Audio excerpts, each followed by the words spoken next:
Nicola Peltz, Battle of the Beckhams, Part 4. Hello, I'm H.G. Tudor. We continue our examination of Nicola Peltz to ascertain whether there might be a narcissist lurking at the heart of the dispute between her, Brooklyn Beckham, and members of the Beckham clan. It is often the case that the relationship history of an individual can prove instructive in relation to gathering evidence to make a determination about what that person might be. As you know, for the purposes of helping people understand about narcissism, I categorize people into either empathic, normal, the largest group, narcissistic but not narcissists, and narcissists. And those groups have similarities but also substantial differences. Nicola Peltz is 30 years old. What does her relationship history look like?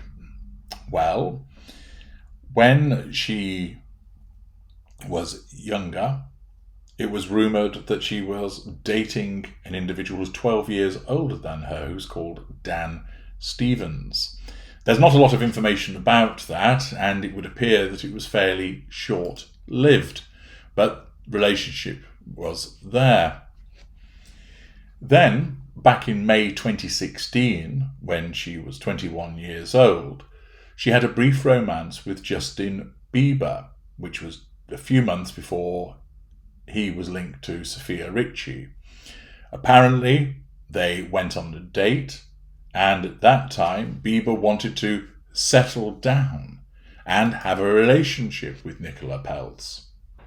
Justin had a crush on Nicola and really enjoyed the date with her, and he flew her out to Toronto at the time to spend time together.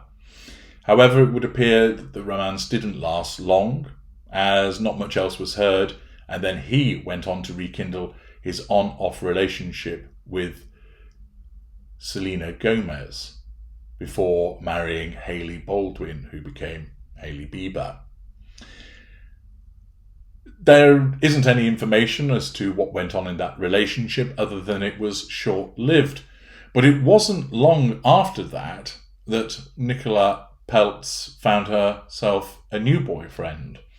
And rumours first arose that she was dating a young man called Anwar Hadid in January 2017 after they were spotted sharing a New Year's Eve kiss, which was captured on Snapchat. She later shared a picture of her sitting on his lap at her 22nd birthday party before then deleting it. Sources at the time explained that they were dating, saying it's a fairly new relationship, but they are really good friends and part of the same group of friends.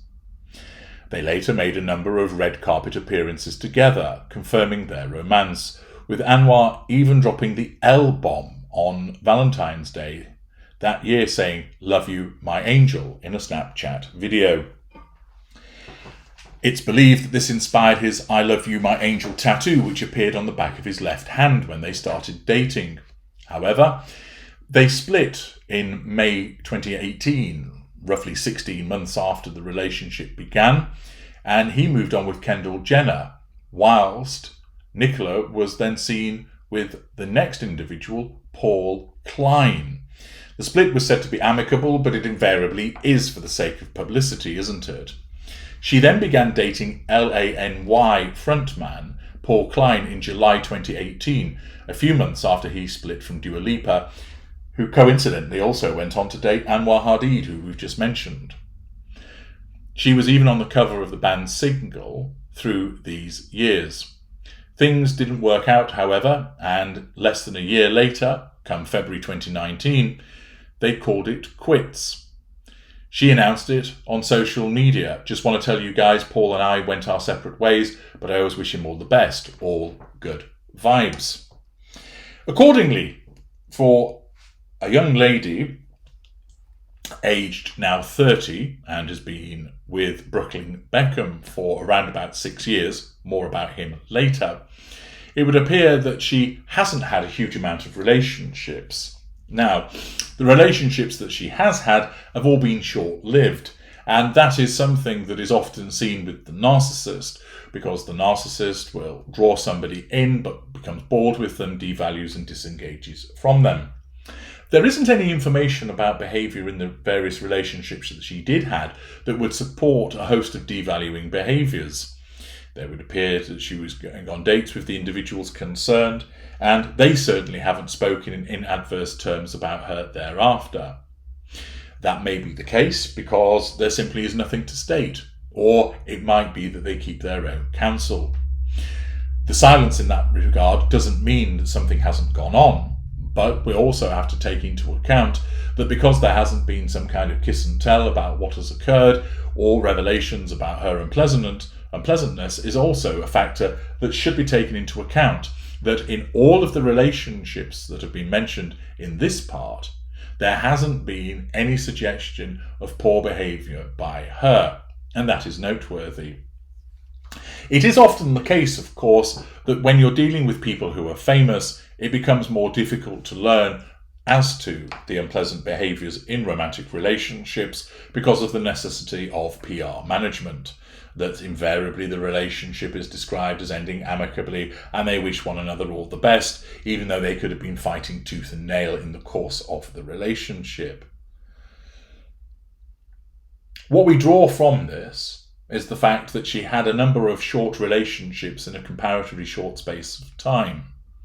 That may well show a superficiality and a move from one individual to another, demonstrating part of the narcissistic dynamic. Her body count isn't particularly high. There doesn't appear to be information supporting that she's particularly promiscuous in that regard. Accordingly, we don't have any firm conclusions to be drawn from her dating history prior to Brooklyn Beckham. But then, in 2017, they met at Coachella. But nothing occurred, and they reconnected at a party in October 2019, a few months after Peltz and Klein had split. In the next part, we're going to examine how their relationship has panned out and what it tells us with regard to looking for evidence to assist us in the decision-making process as to what Nicola Peltz is. Join me in the next part. I'm H.G. Tudor. Thank you for listening.